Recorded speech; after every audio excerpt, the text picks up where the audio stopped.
Sous le ciel écrasant de Tibane, en octobre 2025, Ibrahim Traoré, capitaine du Burkina Faso, a provoqué un basculement décisif dans le Sahel.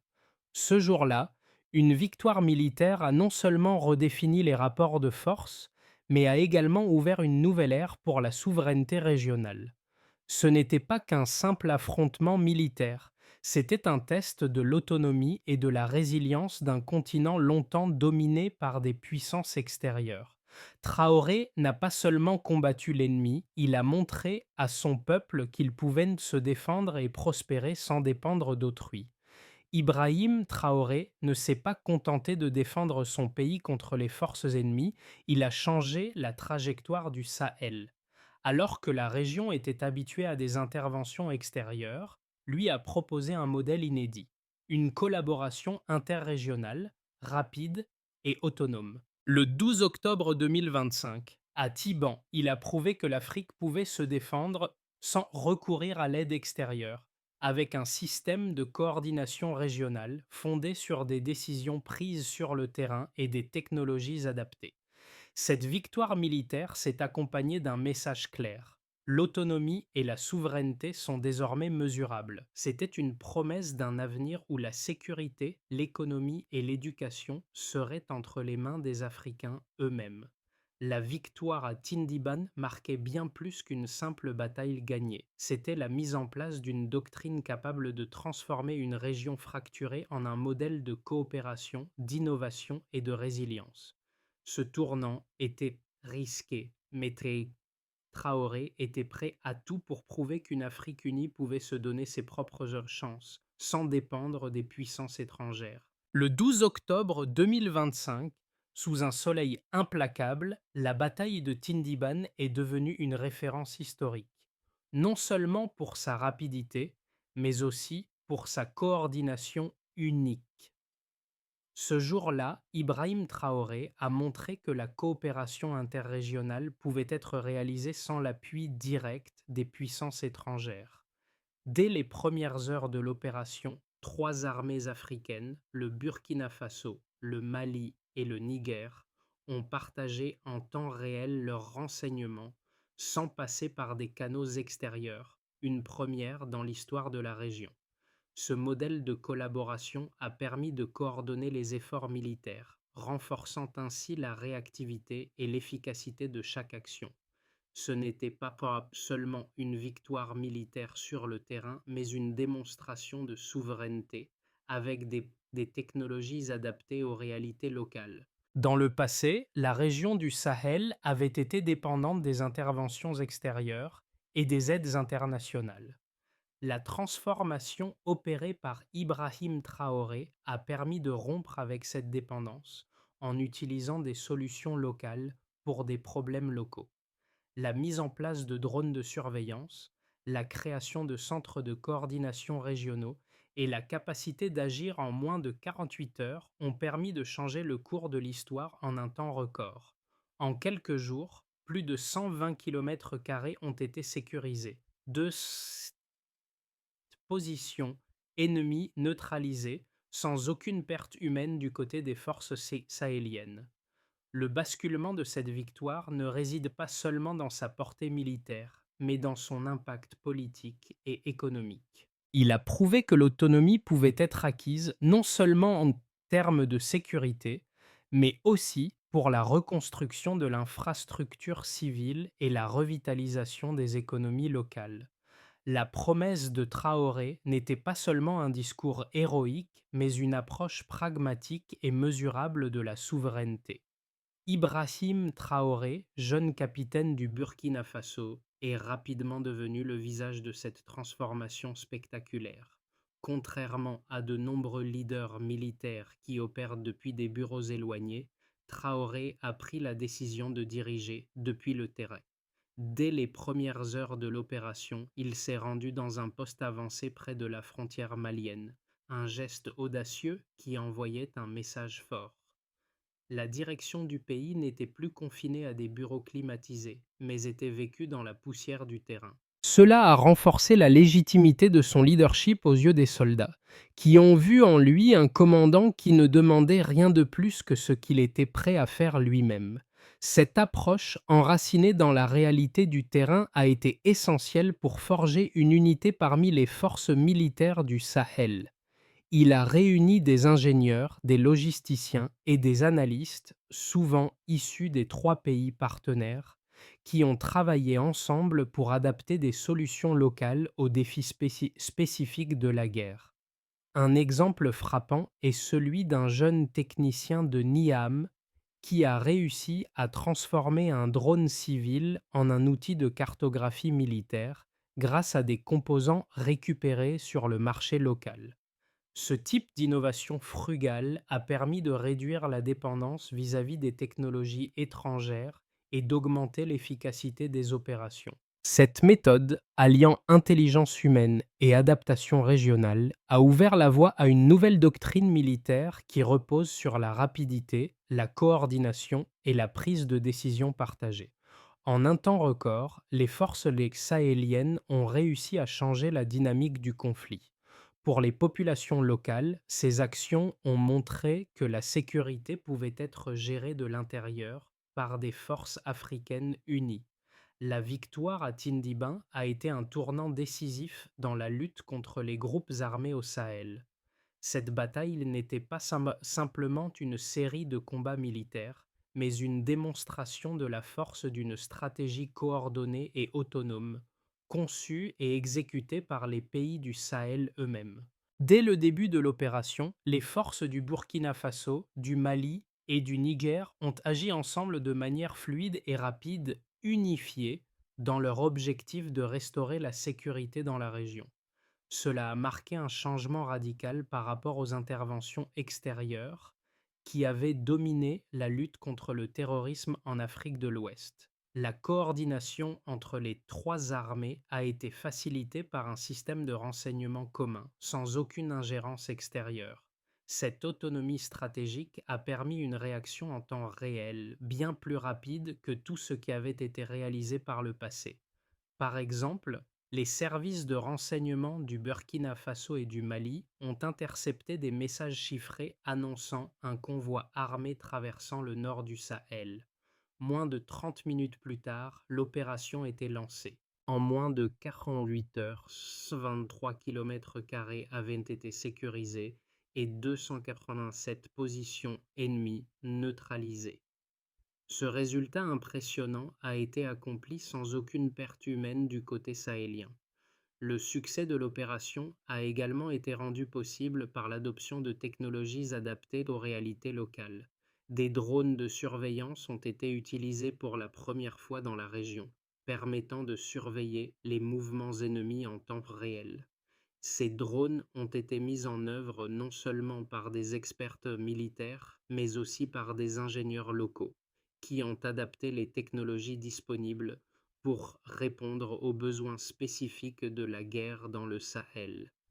Cette ingéniosité locale a remplacé la dépendance à la technologie étrangère, renforçant ainsi l'autonomie de la région. Une autre innovation notable a été l'utilisation de centres de coordination régionaux, où les forces des 3 pays pouvaient échanger des informations et prendre des décisions instantanément. Ce système a permis d'optimiser les ressources, d'éviter les doublons et de garantir que chaque décision était prise rapidement et efficacement. Par exemple, les unités sahéliennes ont pu réagir en moins de 6 heures à des attaques terroristes, une réduction de 91% par rapport aux 72 heures précédentes, où la réponse avait été lente et inefficace. Cette rapidité d'action a eu un impact direct sur la confiance des populations locales. En sécurisant les villages frontaliers, en rétablissant les routes et en permettant à des camions de ravitaillement d'entrer sous escorte militaire, les forces sahéliennes ont montré qu'elles pouvaient protéger et revitaliser les communautés. Dans les semaines suivant la victoire, les habitants ont commencé à saluer les soldats africains qui agissaient sans le soutien d'aucune puissance étrangère. La victoire à Tindiban a ainsi permis non seulement de repousser les groupes armés, mais aussi de prouver que le Sahel pouvait se défendre seul sans dépendre d'interventions extérieures. Ce n'était pas seulement une victoire militaire, mais un message politique puissant. Le Sahel avait retrouvé sa souveraineté. L'impact de l'opération à Tindiban est mesurable non seulement en termes militaires, mais aussi à travers des chiffres qui témoignent du changement fondamental que cette victoire a engendré. En moins de 48 heures, les forces sahéliennes ont sécurisé 123 km² de territoire, neutralisant 207 positions ennemies.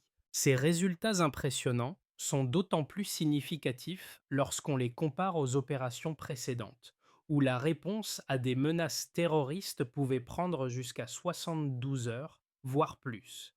Cette réduction de 91% du temps de réponse montre une efficacité militaire inédite dans la région. Une autre donnée cruciale est l'extension du réseau de soutien logistique. 9 corridors ont été tracés simultanément entre le Burkina Faso, le Mali et le Niger, avec un taux de défaillance inférieur à 2%. Ce chiffre reflète une organisation logistique exceptionnellement bien gérée, réalisée sans dépendance à l'égard des fournisseurs externes. Les ressources telles que le carburant, les munitions et la maintenance des équipements ont été gérées localement. Dans les entrepôts improvisés de Dori ou de Gao, les responsables militaires et civils ont utilisé des ressources internes pour garantir le bon déroulement de l'opération, prouvant que l'autonomie régionale était désormais une réalité, même en matière de logistique de guerre. Un autre aspect fondamental de cette transformation a été la perception du rôle des forces militaires par la population. Les enquêtes menées après l'opération ont révélé que 84% des habitants de la région ont retrouvé confiance en leur armée nationale. Ce taux de confiance est un chiffre remarquable, surtout dans une région où il y a à peine une décennie, le taux de confiance ne dépassait pas les 30%. Cette évolution montre à quel point la victoire militaire a eu un effet direct sur la relation entre les citoyens et leurs forces armées, renforçant ainsi le lien entre l'État et sa population. Les forces sahéliennes ont également réussi à intégrer la technologie locale dans l'opération. Les drones, qui avaient été utilisés pour la surveillance, ont joué un rôle central dans la collecte de données et la coordination des actions militaires. Ces drones, souvent issus de technologies civiles adaptées par des ingénieurs locaux, ont été une innovation clé dans cette guerre. En reliant les trois pays du Sahel à travers des réseaux de données sécurisés et en temps réel, les drones ont permis des interventions plus rapides et plus ciblées. Enfin, l'impact économique de cette victoire se reflète dans la reprise progressive du commerce régional. La sécurité retrouvée a permis la réouverture des routes commerciales et l'augmentation du trafic transsaharien. En quelques mois, le trafic a augmenté de 27% avec des camions transportant coton et bétail circulant à nouveau entre le Mali, le Burkina Faso et le Niger. Ce redémarrage économique a apporté une certaine stabilité, indispensable pour la reconstruction à long terme des communautés touchées par le conflit. Les données collectées après l'opération Tindiban montrent que la victoire militaire a eu des répercussions au-delà du champ militaire. Elle a renforcé la souveraineté régionale, restauré la confiance des populations et ouvert la voie à une réactivation économique. Pour Ibrahim Traoré et ses alliés, ces chiffres ne sont pas seulement des statistiques. Ils sont la preuve concrète qu'une Afrique unie et autonome peut créer un avenir durable. Le modèle d'Ibrahim Traoré à Tindiban a suscité de nombreuses réactions, certaines critiques soulignant des obstacles potentiels pour la durabilité du système qu'il a mis en place. Le premier argument contre ce modèle réside dans la question de sa viabilité à long terme. Bien que la victoire à Tindiban ait été une démonstration impressionnante de réactivité et de coordination, Certains observateurs doutent de la capacité des pays du Sahel à maintenir ce rythme face à une menace terroriste en constante évolution. Les réseaux terroristes, bien que démantelés dans un premier temps, restent très mobiles et résilients. Le modèle de sécurité en place pourrait-il résister à une pression continue ou l'ennemi pourrait-il s'adapter et réagir plus rapidement à mesure que l'opération devient plus complexe? Cependant, Traoré et ses alliés répondent à ces préoccupations en soulignant la flexibilité et la décentralisation du modèle. Contrairement à d'autres approches militaires qui dépendent fortement de décisions prises par le sommet de la hiérarchie, le système mis en place dans le Sahel repose sur des centres de commandement interconnectés et des brigades capables de prendre des décisions locales immédiates. Cette structure décentralisée permet une réponse plus rapide et plus flexible, réduisant la vulnérabilité à la lenteur bureaucratique ou à l'absence de coordination. Cette flexibilité pourrait être la clé pour résister aux attaques terroristes futures et empêcher la résurgence de groupes armés. Un autre point soulevé par les détracteurs est le manque de ressources financières pour soutenir le modèle sur le long terme. Avec des budgets des militaires nationaux bien inférieurs à 1% du PIB des trois pays concernés, comment assurer la pérennité d'un tel effort? Là encore, Traoré offre une réponse convaincante: l'ingéniosité locale. En s'appuyant sur des technologies adaptées aux réalités du terrain, telles que des drones fabriqués à partir de composants récupérés et des solutions logistiques frugales, les forces sahéliennes ont prouvé qu'il était possible de réaliser beaucoup avec peu. L'innovation, plus que l'argent, est devenue l'atout majeur de cette guerre. Enfin, la question de l'isolement international persiste. Certains analystes se demandent si un Sahel autonomisé pourrait réussir sans les soutiens extérieurs traditionnels. Bien que la coopération avec les pays voisins et la solidarité régionale aient été des éléments clés de la victoire, l'absence de partenaires extérieurs pourrait constituer un risque.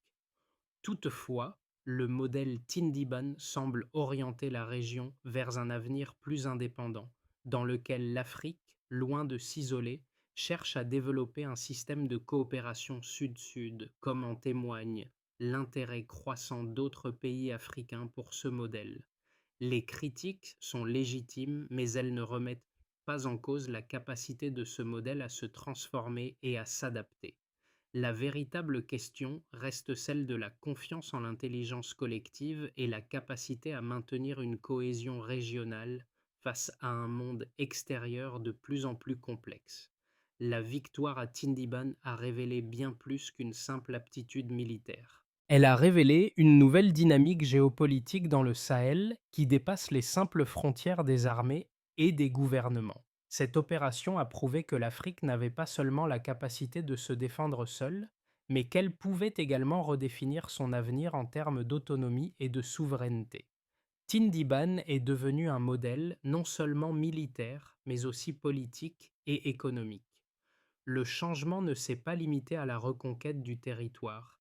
Il a ouvert la voie à une transformation fondamentale de la manière dont les pays du Sahel se perçoivent et interagissent les uns avec les autres. Les résultats immédiats de cette victoire sont déjà visibles.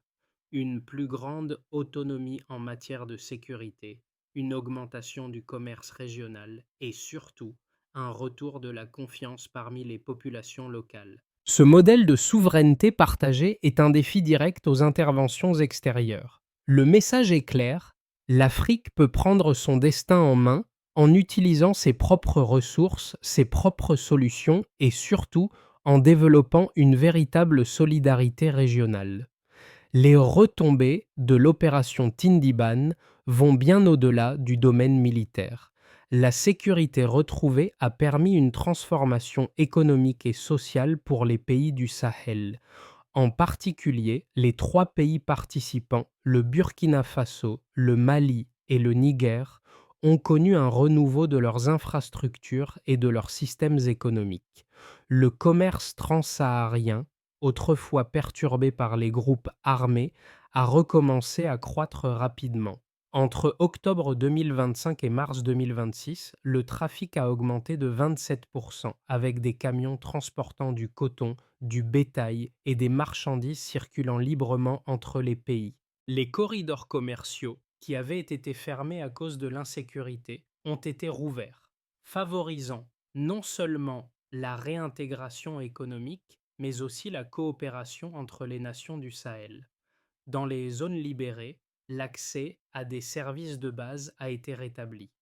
Les habitants des régions frontalières, autrefois coupés du monde par la violence, ont pu renouer avec leurs moyens de subsistance. Les marchés se sont réouverts, les écoles ont repris leurs activités et même les hôpitaux ont été redynamisés.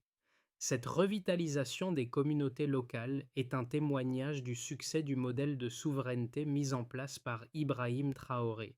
Ce dernier a non seulement redonné la sécurité, mais a également permis aux populations de retrouver leur dignité. Sur le plan social, la dynamique a été encore plus frappante. Les femmes, qui étaient souvent confinées à des rôles marginaux dans les zones de guerre, ont commencé à reprendre leur place dans la société en tant que commerçantes, éducatrices et responsables communautaires.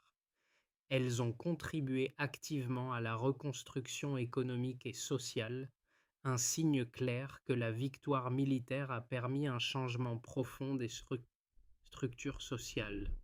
Cependant, ce n'est pas seulement au niveau national que les effets de Tindiban se sont fait sentir. Au niveau régional, un véritable réveil s'est produit. L'alliance sahélienne qui s'est formée autour de la coopération entre le Burkina Faso, le Mali et le Niger est devenue un modèle pour d'autres pays africains. Le Ghana, la Guinée et le Tchad ont montré un intérêt croissant pour adopter cette nouvelle approche de la sécurité régionale. Le Sahel, longtemps perçu comme une zone de guerre, est désormais considéré par les analystes comme une région de transformation stratégique. L'Union africaine elle-même a requalifié cette zone, la définissant désormais comme un espace de croissance et de coopération, plutôt que comme une région de crise. Ce modèle de coopération régionale pourrait avoir un impact durable sur l'ensemble de l'Afrique de l'Ouest.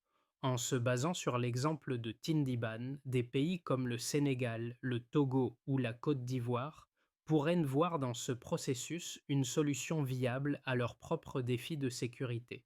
En outre, ce modèle offre une alternative à l'influence des puissances extérieures, qui ont souvent joué un rôle ambigu dans la région. Le futur du Sahel, après la victoire à Tindiban, se dessine selon trois trajectoires possibles, chacune ayant ses propres implications en termes de sécurité, d'économie et de politique. Ces scénarios, bien que différents, sont interconnectés et dépendent largement des décisions prises dans les mois à venir. Dans le premier scénario, celui de la consolidation, on envisage une continuité dans la structure actuelle où les trois pays du Sahel maintiennent la coordination militaire actuelle tout en développant leurs infrastructures civiles. L'accent serait mis sur la sécurité des routes commerciales et la consolidation des chaînes d'approvisionnement d'alimentaires. Dans ce scénario, les forces sahéliennes continueraient à sécuriser les zones frontalières et à renforcer leur présence militaire sur le terrain. La priorité serait donnée à la reconstruction des régions affectées par le conflit, notamment à travers des programmes de réinsertion pour les populations déplacées. Les effectifs militaires resteraient relativement stables, avec un réseau de 30 drones et 12 bases tactiques. Ce scénario suppose une cohésion politique stable et un financement interne suffisant pour maintenir l'effort de reconstruction. Dans le deuxième scénario, celui d'une expansion régionale, on envisage une intégration accrue du modèle Tindiban dans d'autres pays de la région. Le Ghana, la Guinée et le Tchad pourraient rejoindre l'Alliance sahélienne, formant un pôle de sécurité ouest-africain indépendant. Les ingénieurs du Sahel pourraient partager leur expertise en matière de surveillance et les académies militaires adopteraient la doctrine de la rapidité, de la coordination et de l'autonomie. Cette expansion favoriserait l'ouverture de nouveaux corridors commerciaux, augmentant la croissance économique régionale. Dans ce scénario, la croissance du PIB régional pourrait dépasser les 4% annuels, soutenue par l'augmentation des échanges transsahariens et la stabilisation des marchés locaux. Enfin, dans le troisième scénario, celui de la pression et de la fragmentation, on serait marqué par des tensions internes et externes. Les sanctions économiques, les divergences entre les gouvernements sahéliens et la désinformation étrangère pourraient fragiliser la cohésion de l'alliance. Si la confiance politique et militaire venait à se détériorer, cela pourrait ralentir les opérations communes et ramener la région dans une spirale de dépendance.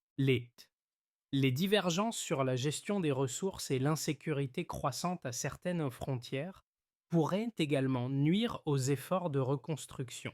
Ce scénario mettrait en évidence la fragilité du modèle, susceptible de sombrer si la cohésion entre les pays du Sahel n'était pas maintenue. Ces trois scénarios soulignent que bien que l'avenir du Sahel semble prometteur, il reste vulnérable à des risques internes et externes. Les dirigeants devront naviguer avec prudence pour assurer la pérennité du modèle Tindiban. La situation au Sahel, bien qu'impressionnante, ne doit pas être perçue uniquement à travers le prisme militaire. Elle a des implications profondes pour les citoyens, les communautés et les nations.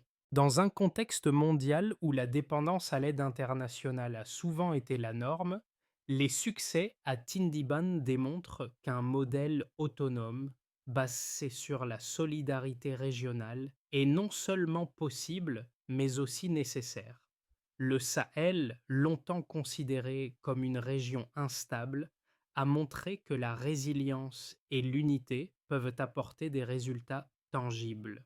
Ce modèle de souveraineté partagée devrait inciter d'autres régions du monde à reconsidérer leur propre approche face à l'adversité. Les pays du Sahel ont fait preuve de leadership en matière de coopération régionale, d'innovation et de prise de décision locale. Cela va au-delà de la simple victoire militaire. Les défis auxquels le Sahel a été confronté, à savoir les attaques terroristes, la pauvreté et l'insécurité, sont des problèmes mondiaux. Pourtant, ces nations ont trouvé une solution qui a non seulement transformé leur situation, mais qui pourrait inspirer d'autres régions confrontées à des difficultés similaires. Ce n'est pas seulement l'Afrique qui peut tirer parti de cette approche. Le message de Tindiban est universel. La coopération, l'adaptation aux réalités locales et la prise en main du destin national et régional sont les clés pour surmonter l'adversité. Les défis qui attendent le Sahel ne sont pas différents de ceux rencontrés par d'autres parties du monde. L'approche du Sahel pourrait donc offrir des solutions aux régions confrontées à des tensions similaires en Asie, au Moyen-Orient ou même en Europe de l'Est. Pour garantir la pérennité du modèle Tindiban et permettre aux pays du Sahel de maintenir leur souveraineté et leur stabilité à long terme, un plan en plusieurs étapes est nécessaire. Ce plan doit non seulement renforcer la coopération régionale, mais aussi solidifier les bases de la reconstruction sociale et économique. Voici un itinéraire possible en 5 étapes clés. Première étape, renforcer la coopération militaire et les capacités de défense locales. Afin de maintenir un système de défense autonome, les forces militaires du Sahel doivent continuer à renforcer leur coordination, partager des informations en temps réel et développer des infrastructures de défense adaptées aux spécificités locales. Cela passe par la formation continue des officiers et l'intégration de nouvelles technologies de surveillance et de renseignement. Deuxième étape, le développement des infrastructures civiles. La reconstruction des infrastructures critiques, notamment l'éducation, la santé et l'agriculture, est essentielle. Un investissement dans ces domaines favorisera non seulement la stabilité interne, mais créera également un environnement propice à la croissance économique et à la réduction de la pauvreté. Troisième étape, le renforcement de la gouvernance et de l'état de droit. Un système judiciaire indépendant et une gouvernance transparente sont cruciaux pour maintenir la stabilité à long terme. Il est essentiel de lutter contre la corruption et de promouvoir des pratiques démocratiques solides pour garantir que les citoyens aient confiance dans leurs institutions. Quatrième étape, l'innovation et l'autonomisation économique. Le modèle de résilience économique mis en place à Tindiban repose sur des solutions locales adaptées aux besoins du terrain. Il est impératif de soutenir les initiatives d'innovation frugale en favorisant le développement d'entreprises locales, le renforcement des systèmes financiers et la promotion des échanges commerciaux régionaux. Cinquième étape, le renforcement des partenariats sud-sud. Le modèle Tindiban, bien qu'efficace, doit s'étendre à d'autres régions d'Afrique. Le Ghana, le Tchad, la Guinée et d'autres pays devraient rejoindre l'Alliance sahélienne pour créer un véritable pôle de sécurité régionale. En outre, la coopération avec des pays en développement hors du continent, tels que ceux d'Amérique latine ou d'Asie, pourrait être bénéfique. Ces étapes permettront non seulement de maintenir la stabilité du Sahel, mais aussi d'exporter un modèle de développement endogène à d'autres régions confrontées à des défis similaires. L'histoire de Tindiban n'est pas seulement celle d'une victoire militaire, c'est un témoignage du pouvoir de l'intelligence collective et de la résilience d'un peuple. Ibrahim Traoré, en tant que leader, a incarné la vision d'une Afrique autonome et forte, prête à se défendre et à se reconstruire de l'intérieur. Le modèle qu'il a initié n'est pas un conte héroïque, mais une méthode pragmatique, enracinée dans les réalités locales et la coopération régionale. Les habitants des zones frontalières, qui ont vu des camions de ravitaillement passer sous escorte militaire pour la première fois, ont compris que leur destin pouvait être entre leurs mains. Ce n'était pas seulement un retour à la sécurité, mais un retour à la dignité. L'exemple de Tindibon montre qu'une nation unie et déterminée peut, malgré les défis, tracer son propre chemin vers la prospérité. Au-delà de la guerre, cette victoire est la promesse d'un avenir meilleur pour le Sahel, mais aussi pour toute l'Afrique. Comme l'a dit Ibrahim Traoré, nous avons gagné plus qu'une bataille. Cette phrase résume l'essence de ce tournant. Il ne s'agit pas seulement de vaincre l'ennemi, mais de redéfinir ce que signifie être maître de son destin. La transformation du Sahel à travers la victoire à Tindiban offre un aperçu puissant de ce que l'autonomie et la solidarité régionale peuvent accomplir. Ce modèle, fondé sur la coopération, l'innovation locale et la résilience, est une source d'inspiration pour les pays du Sahel, mais aussi pour toute l'Afrique. Cependant, le chemin reste semé d'embûches et nécessitera la participation active de tous, de la société civile au gouvernement, en passant par le secteur privé. L'histoire de Tindiban invite à la réflexion. Comment pouvons-nous, dans nos propres communautés et régions, appliquer des principes similaires pour renforcer notre autonomie, redonner confiance et construire un avenir durable? Le défi est de taille, mais la victoire de Traoré et des forces sahéliennes prouve que tout est possible quand l'unité et l'innovation sont au cœur de l'action. Il est temps d'envisager un avenir où chaque pays, chaque communauté et chaque individu peut jouer un rôle clé dans la construction de son propre destin. Ensemble, pouvons-nous imaginer un avenir où la souveraineté régionale et la coopération sud-sud ne sont plus des utopies, mais une réalité?